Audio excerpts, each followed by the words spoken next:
السلام علیکم مجھے ناظرین، پیارے دوستوں، بہنوں، بھائیوں اور بزرگوں، میں حافظ عبد النواز ایڈوکیٹ آپ کو اپنے اسلامی چینل کے اندر خوش آمدید کہتا ہوں۔ اور ہر روز کی طرح آج بھی ہم انشاءاللہ پارہ نمبر 18 سورۃ النور کی آیات نمبر 21 تا 26 تک کی تلاوت، ترجمہ، تفسیر و شان نزول پڑھنے کا شرف حاصل کریں گے۔ تلاوت شروع کرنے سے پہلے ہم درود شریف پڑھتے ہیں، آپ بھی میرے ساتھ پڑھیں۔ اللهم صل على محمد وعلى آل محمد كما صليت على إبراهيم وعلى آل إبراهيم إنك حميد مجيد. اللهم بارك على محمد وعلى آل محمد كما باركت على إبراهيم وعلى آل إبراهيم إنك حميد مجيد. أما بعد فأعوذ بالله من الشيطان الرجيم. بسم الله الرحمن الرحيم. يا أيها الذين آمنوا لا تتبعوا خطوات الشيطان ومن يتبع خطوات الشيطان فإنه يأمر بالفحشاء والمنكر ولولا فضل الله عليكم ورحمته ما زكى منكم من أحد أبدا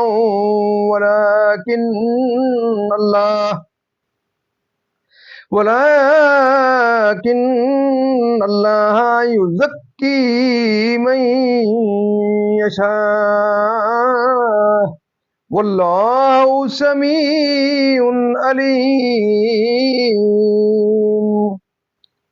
ولا يأتلي أولو الفضل منكم والسعة أن يؤتوا أولي القربى والمساكين والمهاجرين في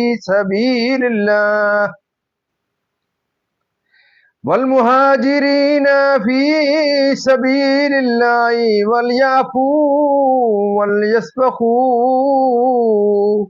ألا تحبون أن يغفر الله لكم والله غفور رحيم. إن الذين يرمون المحصنات الغافلات المؤمنات لعنوا في الدنيا والآخرة ولهم عذاب عظيم. يوم تشهد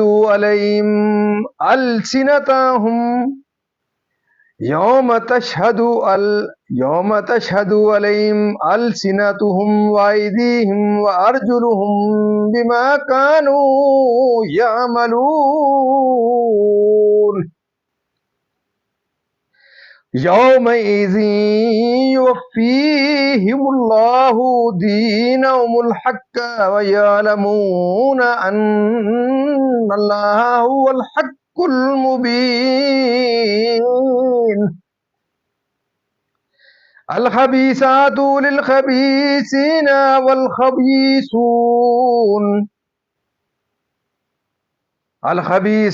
للخبيثين والخبيثون للخبيثات والطيبات للطيبين والطيبون للطيبات أولئك مبرؤون مما يقولون لهم مغفرة ورزق کریم. صدق اللہ العظیم. ترجمہ: اے ایمان والو، شیطان کے قدموں پر نہ چلو، اور جو کوئی شیطان کے قدموں پر چلے تو وہ تو بے حیائی اور بری ہی بات بتائے گا، اور اگر اللہ کا فضل اور اس کی رحمت تم پر نہ ہوتی تو تم میں کوئی بھی کبھی ستھرا نہ ہو سکتا. ہاں، اللہ ستھرا کر دیتا ہے جسے چاہے، اور اللہ سنتا جانتا ہے. اور قسم نہ کھائیں وہ جو تم میں